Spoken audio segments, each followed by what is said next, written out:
Yo, what's going on, guys? Mush back at it with the top 5 best PC game deals of the week. I wanted to start doing top 10 best PC game deals of the week, but honestly, this week was a little bit lighter, so we might have to wait until next week to start that. I could have done 10, but then there would have been a lot of repeat deals. There are a few repeats here, but I also tried to include some new ones, so without further ado, let's get right into this with number 5. So number 5, I typically like to mention the Humble Bundle. However, this week, the Humble Bundle is for PlayStation users. If you've got a PlayStation, I would highly recommend to check out that Humble Bundle because it's really good. It's a THQ Nordic bundle. It's got a bunch of different PS4 and PS3 keys. It's definitely worth checking out, but this is a PC channel, so moving right along. Number 5, over on Bundle Stars, you can pick up Ryse, Son of Rome, 85% off, down to just $3. Now, this is not a exceptionally great game. It was actually a launch title for the Xbox One, and when it came out for $60, a lot of people gave it flack. It's a very short game, very technically impressive, but you can complete the game in like 4 to 5 hours, and a lot of people saw it as a tech demo, but if you take it for what it is, it's a good 4 to 5 hour experience, and the main issue with the game was that it wasn't worth a full $60 retail price, but now for just $3 on PC, it looks and runs really well. It's definitely worth playing. This is a star deal on Bundle Stars, so if you want it, you gotta pick it up in the next few hours. It's gonna end tomorrow. Definitely worth playing for $3. Moving along, over to number 4, this is a very expensive title, but a new release. It's Dishonored II, which is a part of the midweek madness on Steam, 50% off, down to $30. Yes, it's expensive, but this game just released back in November, I believe. And this is a game that actually released in a very poor state on PC. I remember playing it on launch day and it just performed really poorly. For me, personally speaking, it was just as bad as Batman Arkham Knight. I was really upset about Dishonored 2's performance because this was my most anticipated game of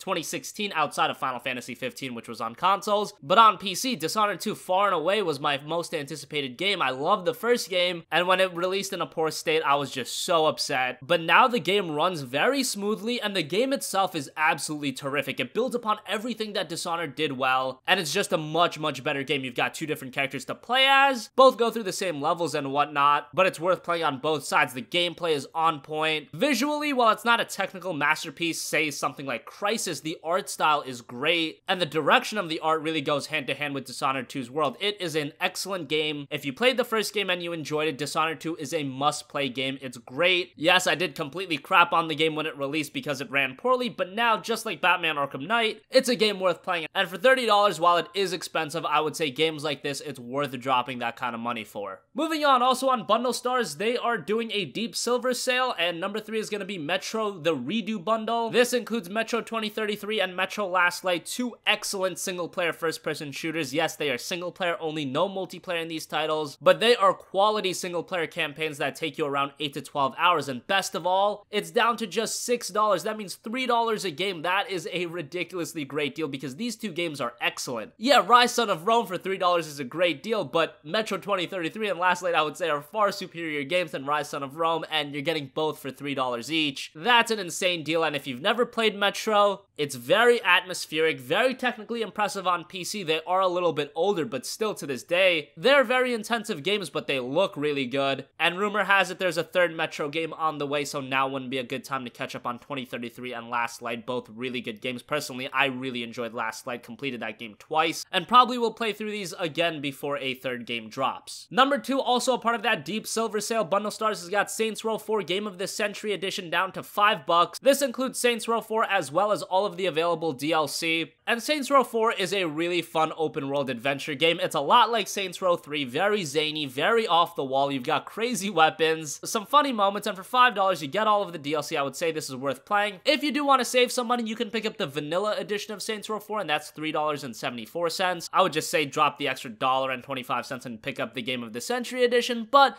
you can get whatever you want. Both are good options, but if you think you'll get enough out of the base game, you can save $1.25. Finally, number 1, typically don't mention MMOs on this channel at all, but the Humble Store has got Final Fantasy XIV, A Realm Reborn, 50% off, down to $10. You can also get Final Fantasy XIV as well as the Heaven's Ward expansion for $19.79. I'm not a big fan of MMOs, but Final Fantasy XIV was one that I really enjoyed. If you guys don't know the story of this game, it actually released as just Final Fantasy XIV, and it was absolutely absolutely terrible. Then they reconstructed the game and released Final Fantasy XIV A Realm Reborn, and it's one of the most popular MMOs on the market, and for good reason. It's got great music, visually it's super impressive, and the actual content in the game is very engaging, and there's a lot to do. Now obviously, if you're jumping into an MMO, honestly, I would just pick up Final Fantasy XIV A Realm Reborn. No reason to get the expansion right away. I mean, if this is a game you want to get really into, maybe pick up the bundle, but $10 will get you the base game, which is great, and a month of playtime, and you can figure out whether or not this is something you want to be invested into. But for fans of MMOs, I think FF14 is very much worth playing, and that's coming from somebody that really doesn't get into a lot of MMOs. Maybe it's because I've been a Final Fantasy fan for so long, and I can appreciate all the different content in the game a little bit more than if you weren't a fan. But I think it's a really well-made MMO, and for $10, you get the game, you get a month of playtime, and you'll be able to figure out whether or not it's something for you. So that's gonna wrap up this video, guys. As always, thanks for watching. Let me know what you think in the comment section down below. Let me know if you pick any of these up. If I had to pick one that you don't have and you should get ASAP, it is the Metro Redo Collection. I put that at number 3 because I think a lot of people do have it. But yeah, $6 for those 2 games is absolutely insane. As always, if you guys have a request for a future video, you can leave it in the comment section down below, and I will catch you guys in the next one. Peace out.